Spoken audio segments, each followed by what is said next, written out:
तो यहाँ पे अब हम बात करते हैं फीमेल रिप्रोडक्टिव पार्ट की। फ्लावर के male reproductive part, microspore formation, male gametogenesis, ये सारी चीजें हमने पिछले वीडियो में कवर की थी।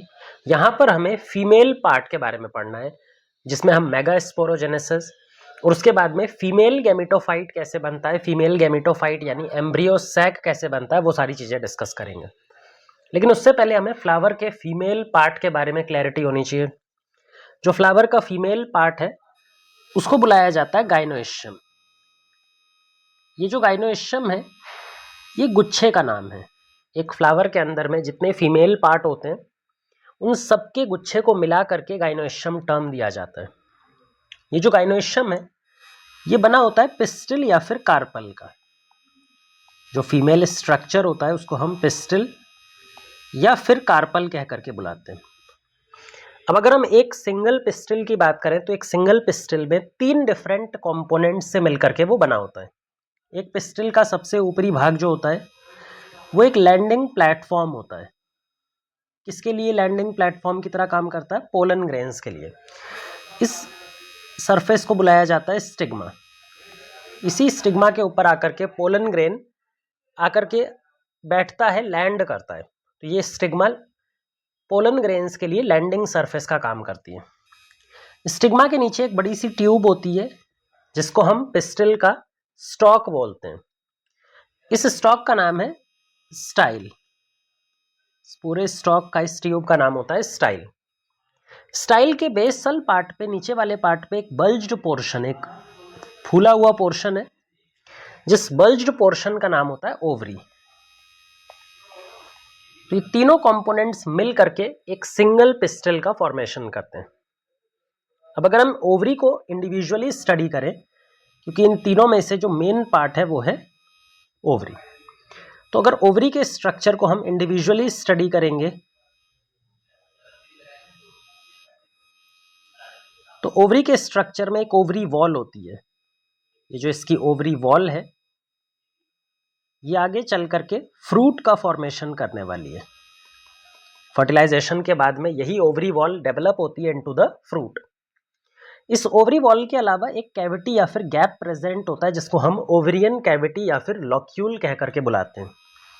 तो ये जो खाली जगह प्रेजेंट है इसको लॉक्यूल या फिर ओवेरियन कैविटी कह करके बुलाते हैं। तो ये बन गया हमारे पास ओवरी, जो मटके जैसा फ्लास्क शेप स्ट्रक्चर है। इस लॉक्यूल के अंदर में एक पर्टिकुलर टिश्यू प्रेजेंट होता है जिसका नाम है प्लेसेंटा। यहाँ पे एक पर्टिकुलर टिश्यू प्रेजेंट होता है, एक सॉफ्ट टिश्यू, और इस सॉफ्ट टिश्यू का नाम है प्लेसेंटा। ये प्लेसेंटा ओवरी की वॉल पे चिपका हुआ रहता है और इसका काम है ओवरी की वॉल और ओव्यूल्स के बीच में एक कनेक्शन एस्टेब्लिश करना। यहाँ पर बहुत सारे ओव्यूल लगे होते हैं, ये ओव्यूल्स हैं। ये जो ओव्यूल है यही आगे चल करके सीड का फॉर्मेशन करेंगे। ये जो ओव्यूल हैं वो प्लेसेंटा से जुड़े होते हैं और प्लेसेंटा जुड़ा रहता है ओवरी की वॉल से। तो इस तरह से ओव्यूल इनडायरेक्टली ओवरी की वॉल से कनेक्टेड रहते हैं। ये जो ओव्यूल है इसके पास में अपना एक स्टॉक होता है, इसको बोलते हैं फ्यूनाइकल। जो स्टॉक होता है जिसके थ्रू से, जिसकी मदद से ये प्लेसेंटा से कनेक्ट होगा, इस लंबे से स्टॉक को फ्यूनाइकल कह करके बुलाया जाता है। तो ये एक कंप्लीट स्ट्रक्चर है पिस्टिल या फिर कार्पल का। अब एक फ्लावर के पास में कितने पिस्टिल हैं? क्या एक सिंगल पिस्टिल है या एक से ज्यादा पिस्टिल है? उसके बेसिस पे हम फ्लावर्स को दो टाइप में क्लासिफाई करते हैं, मोनोकार्पिलरी एंड मल्टी कार्पिलरी। तो नंबर ऑफ कार्पल्स या फिर नंबर ऑफ पिस्टिल की अगर हम बात करें, एक फ्लावर में कितने कार्पल या फिर कितने पिस्टिल हैं, उसके बिहाफ पे दो तरह के फ्लावर क्लासिफाई किए जाते हैं। मोनोकार्पिलरी, जैसा इसका नाम सजेस्ट कर रहा है, मोनोकार्पिलरी यानी यहाँ पर एक फ्लावर के अंदर में एक सिंगल पिस्टिल या फिर एक सिंगल कार्पल देखने को मिलता है। दूसरी तरफ हमारे पास होता है मल्टी कार्पिलरी। मल्टी कार्पिलरी, इनके एग्जाम्पल याद रखना बहुत ही ईजी है, क्योंकि आगे चल करके ये जो पिस्टिल है या फिर कार्पल है, इनका फ्यूजन स्टेट भी हमें समझना है। तो उससे पहले हमें मोनोकार्पिलरी और मल्टीकार्पिलरी के एग्जाम्पल पता होने चाहिए। मोनोकार्पिलरी के एग्जाम्पल हैं जिसमें हमारी फेबेसी फैमिली आती है।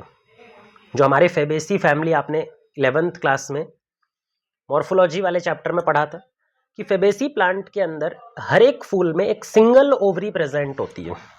तो यहाँ पे बहुत अच्छे एग्जाम्पल है फेबेसी फैमिली। वहीं पर अगर हम मल्टी कार्पिलरी एग्जाम्पल देखें तो मल्टी कार्पिलरी के लिए बाकी जितनी भी फैमिलीज हमने 11th क्लास में कवर की थी वो सारी मल्टी कार्पिलरी कंडीशन शो करते हैं। जैसे कि हम अगर सोलेनेसी में देखें तो 5 पिस्टल देखने को मिलते हैं वहां पर, 2 पिस्टल देखने को मिलते हैं सोलेनेसी में। अगर हम बात करें मालवेसी में तो 5 देखने को मिलते हैं। तो ज़्यादातर फैमिलीज मल्टी कार्पिलरी नेचर को शो करते हैं। अब अगर मल्टी कार्पिलरी नेचर एक फ्लावर में देखने को मिल रहा है तो उसके रिस्पेक्ट में जो ओवरीज हैं या फिर जो पिस्टल हैं, क्या वो ओवरीज या पिस्टल आपस में फ्यूज्ड कंडीशन शो कर रही है, एक दूसरे से फ्यूज्ड है, या फिर वो एक दूसरे से फ्यूज्ड नहीं है। तो मल्टी कार्पिलरी कंडीशन ओवरी के फ्यूजन के बिहाफ पे फिर से 2 टाइप्स में क्लासिफाई की जाएगी। पहला टाइप आएगा यहाँ पे सिनकार्पस। सिनकार्पस का मतलब होता है फ्यूज्ड ओवरी। यहां पर ओवरी क्या होगी, फ्यूज्ड होंगी, या पिस्टल जो होंगी वो आपस में फ्यूज्ड होंगी। लेकिन अगर हम दूसरी तरफ देखें एपोकार्पस कंडीशन के अंदर में जो ओवरीज होती हैं, जो पिस्टल होता है वो फ्यूज्ड नहीं होंगी। तो यहाँ पे फ्री पिस्टल या फिर फ्री ओवरी देखने को मिलेंगी।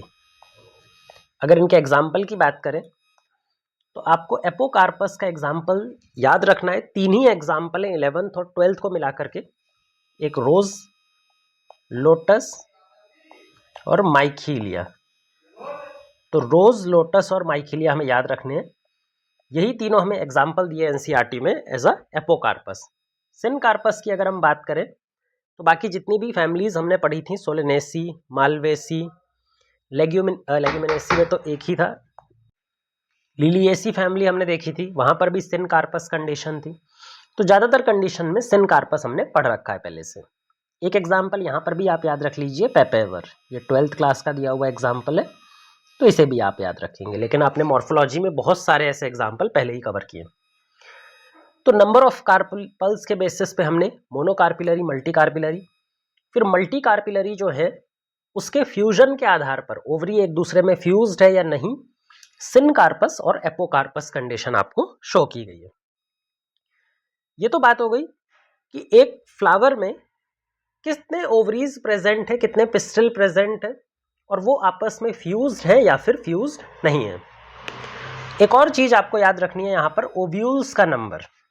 एक ओवरी के अंदर में, एक सिंगल ओवरी के अंदर में टोटल कितने ओव्यूल्स देखने को मिलते हैं, ये भी आपको समझना पड़ेगा। ओव्यूल जो होते हैं वो आगे चल करके सीड का फॉर्मेशन करेंगे। जो फ्रूट में सीड मिलते हैं ना, वो सीड मैच्योर होने से पहले, फर्टिलाइजेशन होने से पहले ओव्यूल्स की फॉर्म में प्रेजेंट थे। अब अगर कोई ऐसा फ्रूट है जिसके अंदर एक सिंगल सीड पाया जा रहा है, तो इसका सिंपल सा मतलब है कि जब वो फर्टिलाइजेशन उसका नहीं हुआ था तो उसकी ओवरी में एक सिंगल ओव्यूल प्रेजेंट था। वहीं अगर दूसरा केस देखें, एक ऐसा फ्रूट जिसके अंदर बहुत सारे सीड हैं, मल्टीपल सीड हैं, इसका सिंपल सा मतलब है उसकी ओवरी में मल्टीपल ओव्यूल्स प्रेजेंट थे। इसका मतलब ओव्यूल्स के नंबर को लेकर के भी हम 2 क्लासिफिकेशन कर सकते हैं एक ओवरी का। अगर ओव्यूल्स के नंबर की बात करें तो ओव्यूल्स का नंबर एक सिंगल ओवरी में सिंगल ओव्यूल देखने को भी मिल सकता है, एक सिंगल ओवरी में एक सिंगल ओव्यूल देखने को भी मिल सकता है। ऐसे फ्रूट में आगे चल करके जब ये ओवरी फ्रूट के अंदर कन्वर्ट होगी तो इसके फ्रूट में एक सिंगल सीड देखने को मिलेगा। अब जितने भी सिंगल सीड फ्रूट हैं वो सारे इसी कंडीशन को शो करते हैं। जैसे हम अगर वीट की बात करें, राइस की बात करें, ये दोनों हमारे पोएसी फैमिली में आते हैं, ठीक है। तो इन दोनों के अंदर में ही सिंगल ओव्यूल कंडीशन देखने को मिलती है। मैंगो के अंदर में ये कंडीशन देखने को मिलती है। मैंगो के फ्रूट में एक सिंगल सीड होता है। कोकोनट के अंदर में ये कंडीशन देखने को मिलती है, एटसेट्रा। तो ये कुछ हमें एग्जाम्पल याद रखने हैं जहां पर एक ओवरी में एक सिंगल ओव्यूल प्रेजेंट है। दूसरी कंडीशन मल्टीपल ओव्यूल्स की, जहां पर फ्रूट में मल्टीपल सीड देखने को मिलेंगे आफ्टर मैच्योरेशन या फिर फर्टिलाइजेशन। तो अगर हम मल्टीपल ओव्यूल्स की बात करें तो जितने भी फ्रूट्स आपको मल्टीपल सीड्स वाले दिखाई पड़ते हैं वो सारे इसके अंदर में आ जाएंगे, मल्टीपल ओव्यूल्स। इसके एग्जाम्पल हैं ऑर्चिड, फिग,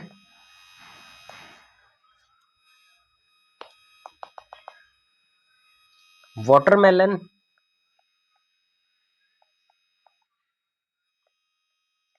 एटसेट्रा, पपाया। ये सारे आपको पता है, इसमें इन सारे फ्रूट्स में मल्टीपल सीड या फिर इनके ओवरी में मल्टीपल ओव्यूल्स देखने को मिलते हैं। तो ओव्यूल के नंबर को लेकर के भी हमें क्लासिफिकेशन याद रखना है।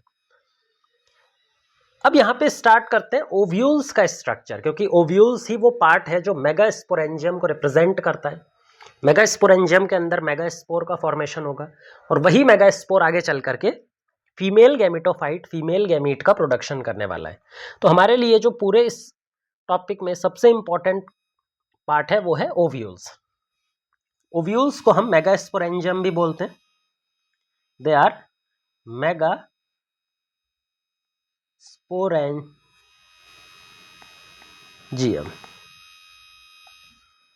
मेगास्पोरेंजियम यानी कि ऐसे स्ट्रक्चर जिनके अंदर मेगास्पोर का फॉर्मेशन होने वाला है। अब ओव्यूल्स के अंदर में जब मेगास्पोर का फॉर्मेशन होगा, ओव्यूल्स के अंदर में मेगास्पोर का फॉर्मेशन होगा और यही मेगास्पोर आगे चल करके किस में डेवलप होगा, फीमेल गैमेटोफाइट में।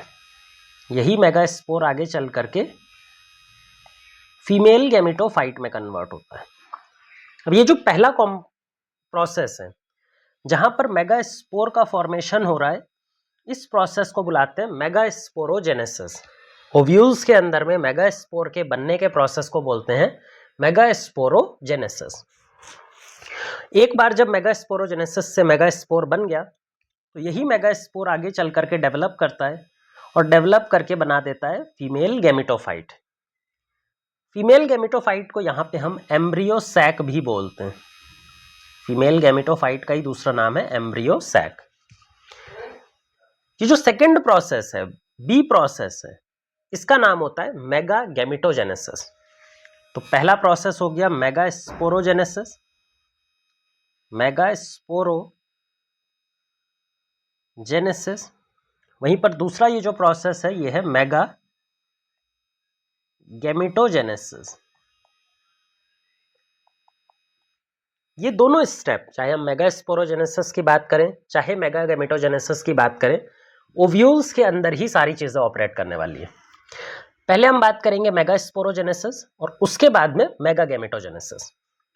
मेगास्पोरोजेनेसिस स्टार्ट करने से पहले हमें अगर ओव्यूल के स्ट्रक्चर की बात करें तो ओव्यूल के स्ट्रक्चर में तीन इंपॉर्टेंट पार्ट हमको समझने होंगे।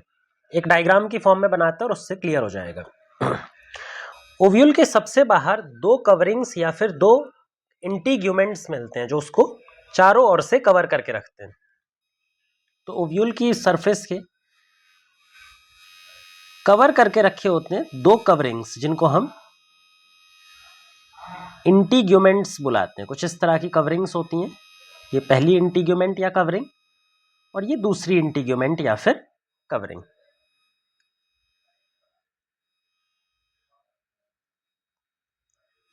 इनको लेबल करेंगे इंटीग्यूमेंट्स। टोटल कितने इंटीग्यूमेंट्स हैं? दो इंटीग्यूमेंट्स। क्योंकि एंजियोस्पर्म के ओव्यूल्स में दो इंटीग्यूमेंट्स हैं, दो कवरिंग्स हैं, इसीलिए हम एंजियोस्पर्म के ओव्यूल को एक नाम देते हैं बाइटेगमिक ओव्यूल। ये कैरेक्टरिस्टिक फीचर है एंजियोस्पर्म का, बाइटेगमिक ओव्यूल। ये सिर्फ और सिर्फ एंजियोस्पर्म में देखने को मिलते हैं। तो ये आपको कैरेक्टरिस्टिक फीचर भी याद रखना है। इस इंटीग्यूमेंट के अंदर में एक पर्टिकुलर टाइप का टिश्यू पाया जाता है जो इसकी ओव्यूल्स में फिल्ड रहता है। यहाँ पे येलो कलर से जो हम ड्रॉ कर रहे हैं,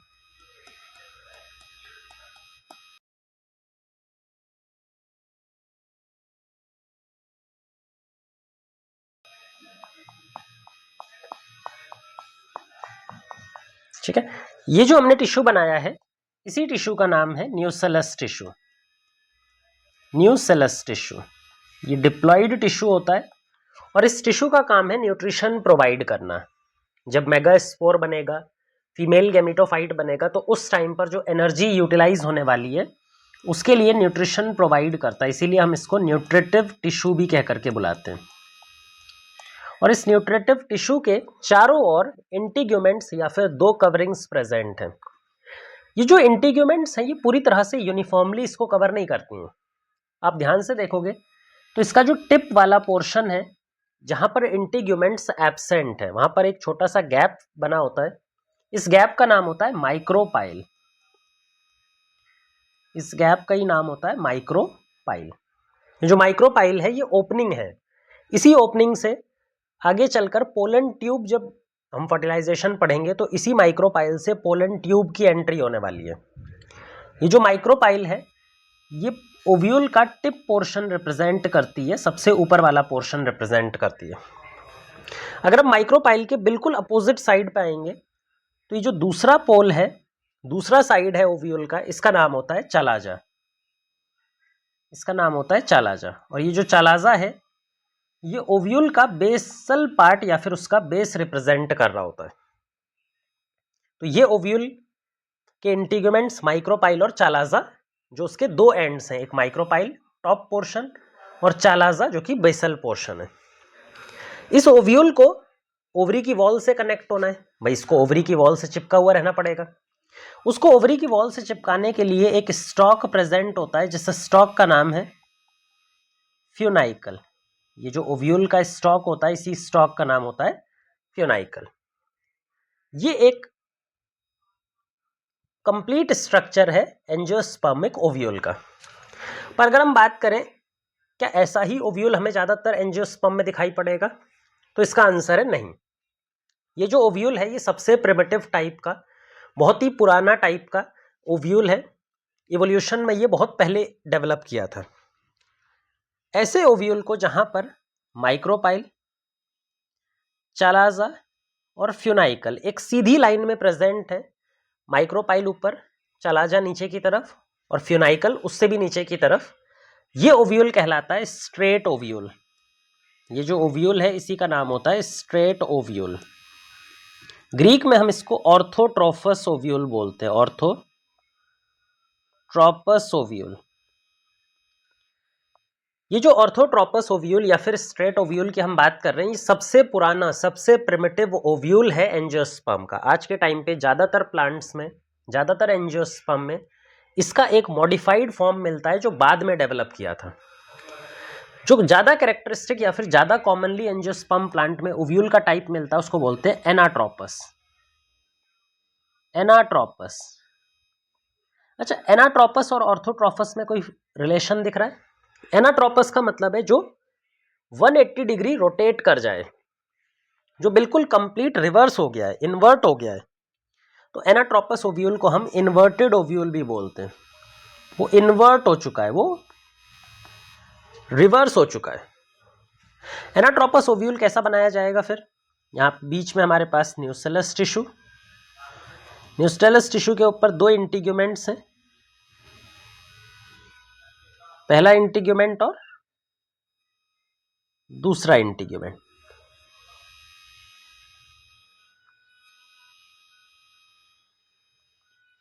ठीक है, अब यहां पर ध्यान से देखो, इंटीग्यूमेंट्स तो हमने यहां पर दो बना ही लिए, दीज आर इंटीग्यूमेंट्स। बीच में न्यूसेलस टिश्यू प्रेजेंट है, वो भी यहां पर दिखाया जा रहा है, ये न्यूसेलस का टिश्यू है।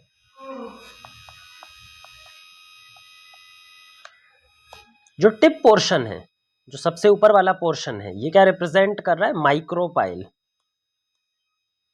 ये क्या रिप्रेजेंट कर रहा है? जो उसका टिप पोर्शन है, जहां पे ओपनिंग प्रेजेंट है, पोलन ट्यूब एंटर कर सकती है, इसको बोलते हैं माइक्रोपाइल। और बेसल पोर्शन हो गया चालाजा। ये जो बेसल पोर्शन है, बेस है, उसको हम चालाजा बोलेंगे। लेकिन यहां पर रिवर्स हो गया है, यहां पे माइक्रोपाइल जो टिप होना चाहिए था वो नीचे की तरफ है और चालाजा जो बेस है वो ऊपर की तरफ है, 180 डिग्री रोटेट हो गया, इसीलिए इसको एनाट्रोपस ओव्यूल कह करके, इन्वर्टेड ओव्यूल कह करके बुलाते हैं। अब अगर ध्यान से देखो तो जो इसका फ्यूनाइकल है वो माइक्रोपाइल की तरफ प्रेजेंट है। तो अगर कभी भी फ्यूनाइकल और माइक्रोपाइल क्लोजली एसोसिएटेड है, क्लोजली सिचुएटेड हैं, तो ऐसा ओव्यूल जो है वो एनाट्रोपस ओव्यूल इसका कैरेक्टरिस्टिक फीचर है। तो एनाट्रोपस ओव्यूल को आप कैसे पहचानेंगे? जिस भी ओव्यूल के पास माइक्रोपाइल और जो फ्यूनाइकल का अटैचमेंट पोर्शन, जो फ्यूनाइकल जहां पर अटैच्ड होता है, इस रीजन को बोलते हैं हाइलम। एक निशान होता है, एक स्कार होता है, जिस स्कार या निशान से फ्यूनाइकल डायरेक्टली ओव्यूल की वॉल से कनेक्टेड है। तो माइक्रोपाइल और जो हाइलम है, अगर किसी भी ओव्यूल में आपको ये टुगेदर दिखाई पड़े, किसी भी ओव्यूल में अगर आपको साथ साथ दिखाई पड़ रहे हैं माइक्रोपाइल और हाइलम, तो ऐसा ओव्यूल एनाट्रोपस हो जाएगा। आपको बहुत ज़्यादा सोचना नहीं है। जबकि यहाँ पर ओव्यूल का माइक्रोपाइल ऊपर साइड है और फ्यूनाइकल का अटैचमेंट पोर्शन नीचे साइड है, दूर दूर प्रेजेंट है। ये हो गया एक टिपिकल एंजियोस्पर्मिक ओव्यूल। जो एनाट्रोपस ओव्यूल है वही ज़्यादा कॉमनली पाया जाता है एंजियोस्पर्म में, इसीलिए हम इसको टिपिकल एंजियोस्पर्मिक ओव्यूल कह करके बुलाते हैं। तो ये ओव्यूल्स के स्ट्रक्चर हो गए, कितने टाइप्स के ओव्यूल और कौन सा कैरेक्टरिस्टिक है, कौन सा प्रिमिटिव है, वो हमने कवर किया। अब हमें स्टार्ट करना है मेगास्पोरोजेनेसिस, मेगास्पोर का प्रोडक्शन। कैसे मेगास्पोर न्यूसेलस टिश्यू से डेवलप करेंगे, ओव्यूल के अंदर डेवलप करेंगे, वो चीज़ें हमें यहाँ पे कवर करनी है। तो हमारा पहला टॉपिक रहेगा मेगास्पोरोजेनेसिस, मेगास्पोरोजेनेसिस।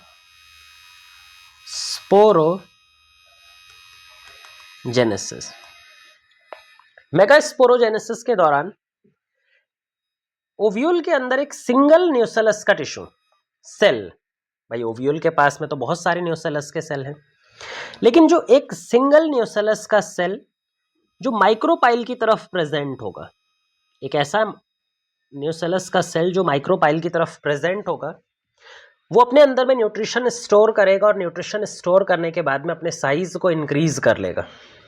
और ये जो सिंगल सेल है ये बिहेव करने लगेगा मेगास्पोर मदर सेल की तरह, एक डिप्लॉइड सेल जिसका नाम है मेगास्पोर मदर सेल। पूरे ओव्यूल में एक ही मेगास्पोर मदर सेल होती है और वो मेगास्पोर मदर सेल किससे डेवलप होती है? न्यूसेलस के टिश्यू, न्यूसेलस के एक सिंगल सेल से डेवलप होती है, जो सेल माइक्रोपाइल की तरफ प्रेजेंट होगा। तो हम डायरेक्टली यहां पे स्टार्ट करेंगे माइक्रोस्पोर मदर सेल से। हमारे पास यहाँ पे एक MMC प्रेजेंट है, माइक्रोस्पोर मदर सेल प्रेजेंट है। अब डायरेक्शन आपको याद रहे उसके लिए हम इस साइड पे माइक्रोपाइल बना लेते हैं। हम एक इन्वर्टेड ओव्यूल मानकर चल रहे हैं और ऊपर की तरफ चालाजा प्रेजेंट है, नीचे की तरफ माइक्रोपाइल और ऊपर की तरफ चालाजा प्रेजेंट है। ये जो माइक्रोस्पोर मदर सेल है इसके अंदर में मियोसिस 1 डिवीजन परफॉर्म होगा। भाई आपको मालूम है जब भी मियोसिस होता है तो मियोसिस 2 स्टेज में होता है, मियोसिस 1 और मियोसिस 2। जब मियोसिस 1 होगा तो एक डिप्लॉइड सेल से हमें 2 हैप्लॉइड सेल मिलने वाले हैं। हमें क्या मिलने वाले? 2 हैप्लॉइड सेल मिलने वाले। इन दोनों सेल को मिलाकर के हम बोलते हैं डायाड स्टेज। ये जो स्टेज है ये डायाड ऑफ सेल है। 2 सेल है, दोनों के दोनों हैप्लॉइड कंडीशन शो करते हैं। इस डायाड ऑफ सेल में एक और बार मियोसिस 2 डिवीजन चलेगा। मियोसिस 2 बार चलता है। मियोसिस के अंदर में 2 डिवीजन होते हैं, मियोसिस 1 डिवीजन और उसके बाद में मियोसिस 2। जब मियोसिस 2 होगा तो ये डायाड सेल जो है ये टोटल 4 माइक्रोस्पोर में कन्वर्ट हो जाएंगे। टोटल कितने माइक्रोस्पोर बना देंगे? 4 मेगास्पोर, जिनको हम टेट्राड बुलाएंगे या फिर मेगास्पोर है, जो कि टोटल 4 प्रेजेंट है और सारे के सारे हैप्लॉइड स्टेज में शो कर रहे हैं। अब ये जो 4 मेगास्पोर बने हैं, क्या ये चारों फंक्शनल होंगे, चारों आगे डेवलप करेंगे और फीमेल गैमेटोफाइट का फॉर्मेशन करेंगे? तो ऐसा नहीं है। इन चारों में से सिर्फ एक फंक्शनल मेगास्पोर की तरह काम करेगा और बाकी 3 जो है वो डीजनरेट हो जाने वाले हैं। तो अब इनमें से 3 कौन से डीजनरेट होंगे और कौन सा जो एक इकलौता मेगा स्पोर है जिसकी इतनी अच्छी किस्मत है जो आगे चल करके फीमेल गैमेटोफाइट एम्ब्रियो सैक का फॉर्मेशन करने वाला है। वो कैसे डिसाइड होगा? वो डिसाइड होता है इनके पोल ऑफ अरेंजमेंट से।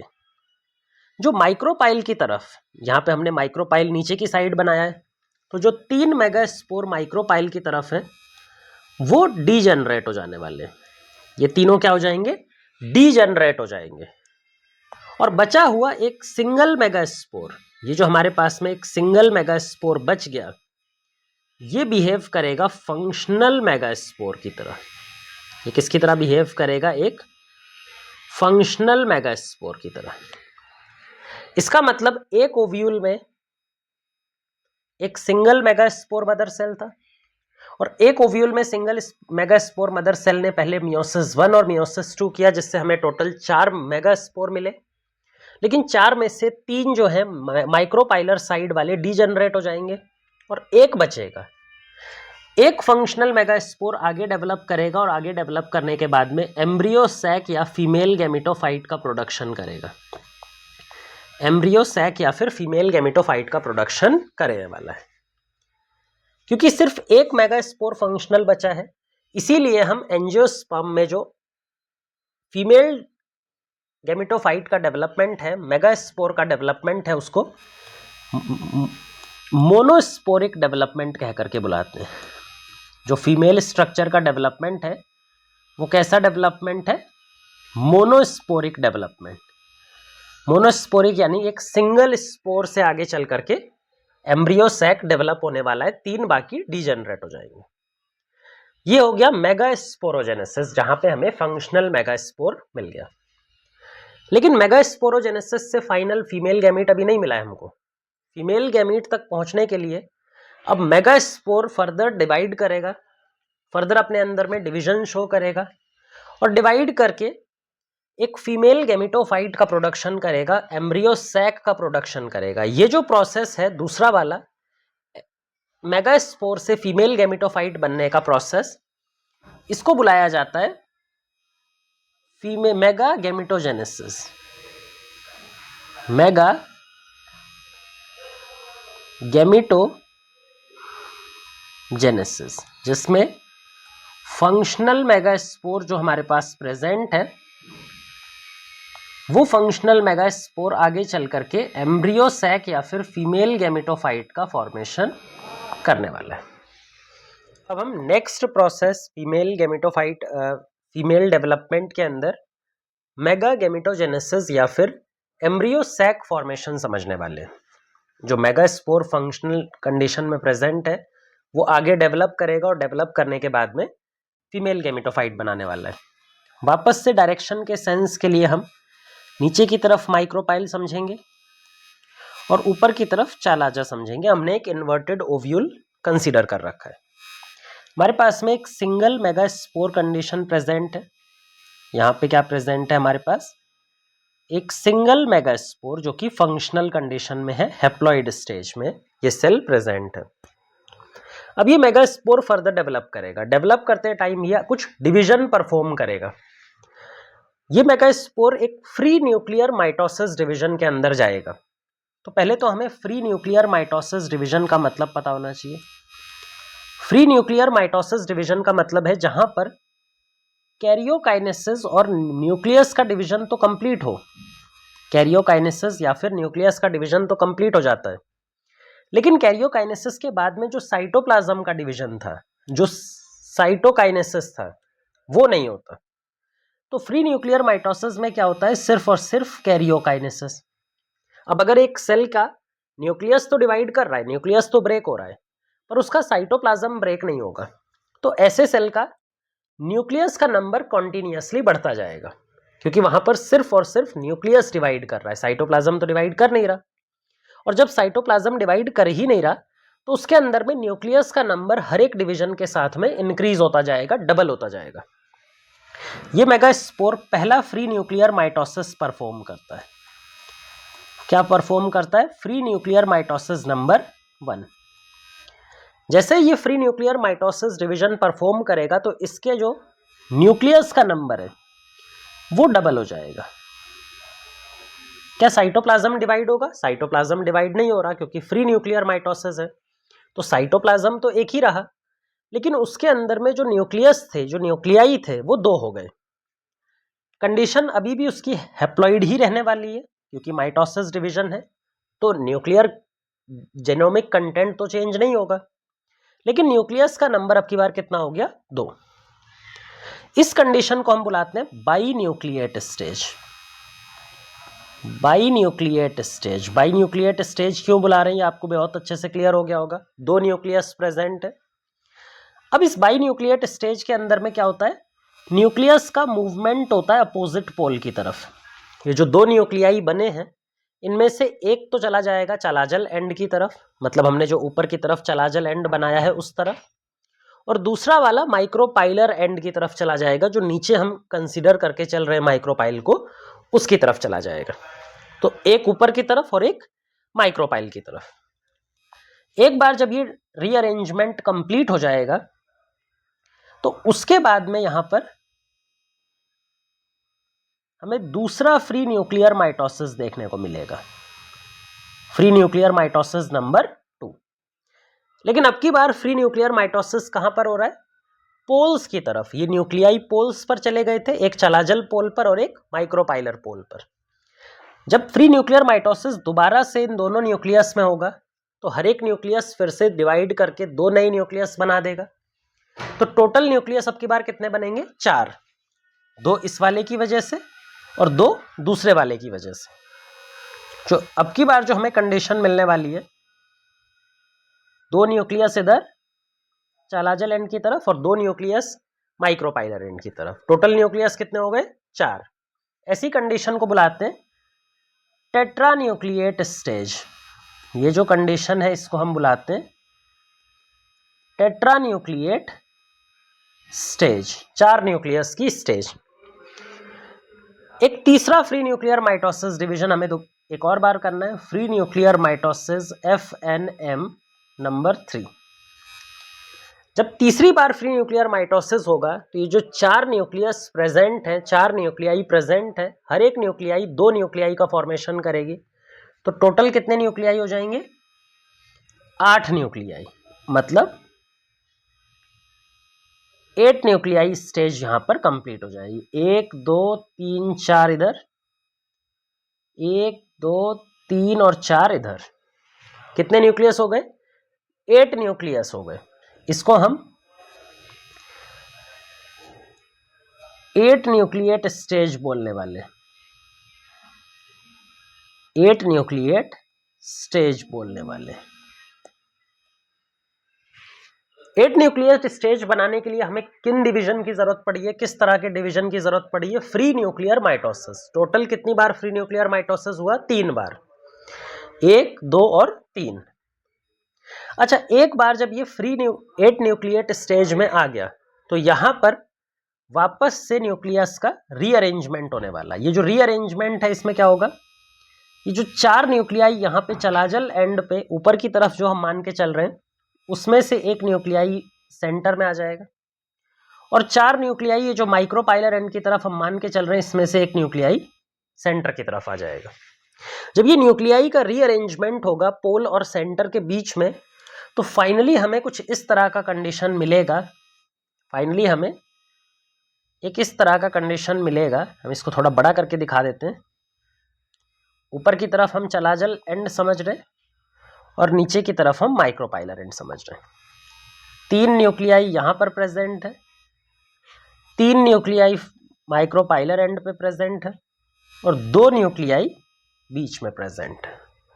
इसी कंडीशन को बोलते हैं 3 + 2 + 3 स्टेज। जो अरेंजमेंट है 8 न्यूक्लिएट स्टेज में, अब की बार न्यूक्लियस के रीअरेंजमेंट की वजह से 3 + 2 + 3 के अंदर में कन्वर्ट हो गया। कहीं कंप्लीट हो गया काम? नहीं। अब यहां पे इसके मैच्योरेशन का टाइम है। भाई अभी तक हमें जितने भी ये न्यूक्लियस मिले हैं ये फ्री न्यूक्लियाई हैं, इनके ऊपर में कोई भी मेम्ब्रेन या सेल वॉल प्रेजेंट नहीं है। लेकिन अब इनके ऊपर में सेल वॉल डेवलप होना स्टार्ट होगी, तभी तो वो नए सेल का क्रिएशन करेंगे। भाई अभी तक तो वो सिर्फ न्यूक्लियाई है, हमें न्यूक्लियाई से काम नहीं है, हमें सेल से काम है। तो सेल कब बनेगा? ये जो 8 न्यूक्लिएट स्टेज है, जो 8 न्यूक्लिएट स्टेज है, यहां पर पहुंचने के बाद, एक बार जब एम्ब्रियो इस कंडीशन में पहुंच चुका है, 8 न्यूक्लिएट कंडीशन में पहुंच चुका है, तो इसके बाद अब सेल वॉल डेवलप करना स्टार्ट होती है। न्यूक्लियस के ऊपर सेल वॉल डेवलप करना स्टार्ट होती है। Cell wall start to develop. अच्छा, सेल वॉल कैसे डेवलप होगी, कैसे स्टार्ट होगी सेल वॉल डेवलप करना? क्या हर एक न्यूक्लियस पे सेल वॉल आएगी या फिर नहीं आएगी, वो समझना है। और जब सेल वॉल यहां पर डेवलप करेगी तो टोटल 6 न्यूक्लियाई पे डेवलप करेगी, covered by cell wall. 6 nuclei पे सेल वॉल डेवलप करेगी। लेकिन जो दो बीच के ये न्यूक्लियाई प्रेजेंट हैं, ये जो दो बीच के न्यूक्लियाई प्रेजेंट हैं, इनके ऊपर कोई सेल वॉल डेवलप होने वाली नहीं है। सेल वॉल डेवलप होने के बाद में हमें कुछ सेलुलर अरेंजमेंट मिलेगा, जो फाइनल हमें एम्ब्रियो सैक मैच्योर स्टेज में मिलेगा, उसको हम यहाँ पे बनाते हैं। ऊपर की साइड हम चालाजल एंड को मान के चल रहे हैं और नीचे की साइड हम माइक्रोपाइलर एंड की तरफ मान के चल रहे हैं। यहाँ पर 3 न्यूक्लियाई प्रेजेंट थे, इन तीनों के ऊपर में सेल वॉल डेवलप हो जाएगी और इन तीनों सेल को मिला करके बोलते हैं एंटीपोडल्स। ये जो 3 सेल हैं इनको मिला करके हम बोलते हैं एंटीपोडल्स, जो किस तरफ प्रेजेंट होते हैं? चालाजल एंड की तरफ। अच्छा, 3 सेल इस तरफ भी प्रेजेंट थे, 3 सेल हमारे माइक्रोपाइलर एंड की तरफ भी प्रेजेंट थे। ये जो सेल हैं, इन तीनों को मिलाकर के बोलते हैं एग एपरेटस। इन तीनों को मिलाकर के माइक्रोपाइलर साइड पे जो 3 सेल हैं, इन तीनों को मिलाकर के हम बोलते हैं एग एपरेटस।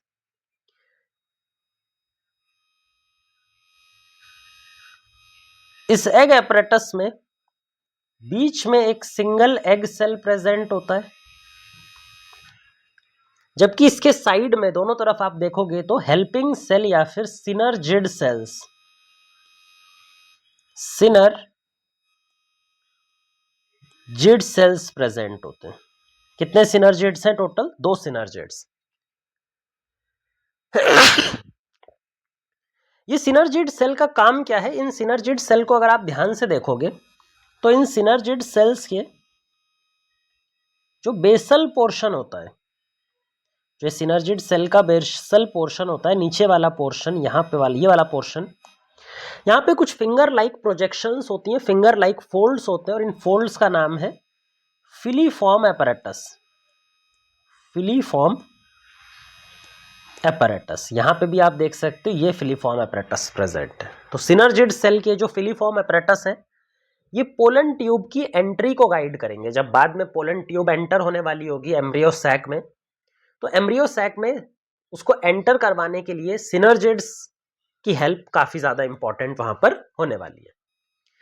तो यहां पर 2 सिनर्जिड्स और एक एग सेल है, दोनों को मिलाकर, इन तीनों को मिला के बोला जाता है एग एपरेटस। टोटल कितनी न्यूक्लियस के ऊपर में अभी सेल वॉल डेवलप हो चुकी? 1 2 3 4 5 और 6। 2 न्यूक्लियाई ऐसे भी थे जो बिल्कुल बीच में सेंटर में प्रेजेंट थे, जिनको हम पोलर न्यूक्लियाई बोलते हैं। पोलर न्यूक्लियाई, N+N कंडीशन, दोनों हैप्लॉइड है लेकिन दोनों साथ साथ में प्रेजेंट है। क्या इन पोलर न्यूक्लियाई के ऊपर में भी सेल वॉल डेवलप होगी? नहीं होगी भाई। अगर इनके ऊपर में सेल वॉल डेवलप हो जाती तो हम इनको सेल बुलाते, हम इनको सेल तो बुला नहीं रहे, हम इनको क्या बुला रहे? Polar nuclei. ये जो पोलर न्यूक्लियाई है, ये एक बड़े से सेल के अंदर प्रेजेंट है। अगर आप देख पा रहे हो तो ये जो बहुत बड़ा वाला सेल है, जिसके अंदर ये पूरा का पूरा स्ट्रक्चर प्रेजेंट है, इस बड़े से सेल को बोला जाता है पोलर सेंट्रल सेल। इसको क्या बुलाया जाता है? Central cell. ये जो पोलर न्यूक्लियाई हैं, ये इसी के न्यूक्लियस को रिप्रेजेंट करते हैं। ये जो सेंटर सेल है ना, सेंट्रल सेल, उसी के न्यूक्लियस को पोलर न्यूक्लियाई रिप्रेजेंट कर रहे होते हैं। अब ध्यान से देखो, अब इस कंडीशन को बोलते हैं मैच्योर फीमेल गैमेटोफाइट। मैच्योर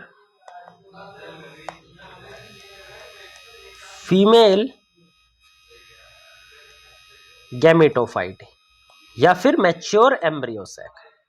अगर इस फीमेल गैमेटोफाइट में न्यूक्लियस का नंबर काउंट किया जाए तो टोटल न्यूक्लियस के नंबर यहां पर कितने हैं? 8 न्यूक्लिएट। ये 8 न्यूक्लिएटेड है, इसके पास 8 न्यूक्लियस है। लेकिन अगर सेल की बात करें तो इसके पास सिर्फ और सिर्फ 7 सेल्स हैं। देख सकते हो आप, 3 सेल इधर, 3 सेल इधर, 6, और एक बड़ा वाला, ये जो बहुत बड़ा वाला सेल है सेंट्रल सेल, ये पूरे बड़े से सेल को हम सेंट्रल सेल कह रहे हैं। तो 3 + 3 + 1 = 7। तो एक मैच्योर एम्ब्रियो सैक या फिर एक मैच्योर फीमेल गैमेटोफाइट में 8 न्यूक्लियस लेकिन 7 सेल प्रेजेंट होते हैं। ठीक है, तो ये हमारे पास पूरा कवर हो गया हमारा मेगा गैमेटोजेनेसिस या फिर एम्ब्रियो सैक फॉर्मेशन। अब नेक्स्ट वीडियो में हमें पॉलिनेशन पढ़ना है। मेल गैमीट पोलन ग्रेन्स के अंदर बन चुका है, जो अभी एंथर में प्रेजेंट है। जब एंथर रप्चर होगा तो वो बाहर निकलेंगे। फीमेल गैमीट एम्ब्रियो सैक में प्रेजेंट है, जो कहीं ओव्यूल पे किसी ओवरी के अंदर एनक्लोज्ड है। मेल गैमीट एंथर में प्रेजेंट है, फीमेल गैमीट एम्ब्रियो सैक में प्रेजेंट है। दोनों को पास पास लाने की जरूरत है, तभी आगे चल करके फर्टिलाइजेशन होगा। तो इस प्रोसेस में जो दोनों मेल और फीमेल गैमीट को पास पास लाने का काम है, ये कौन करने वाला है? ये है एक प्रोसेस के थ्रू कंप्लीट होगा, पोलिनेशन। तो नेक्स्ट वीडियो में हम पोलिनेशन के बारे में अच्छे से कवर करने वाले हैं।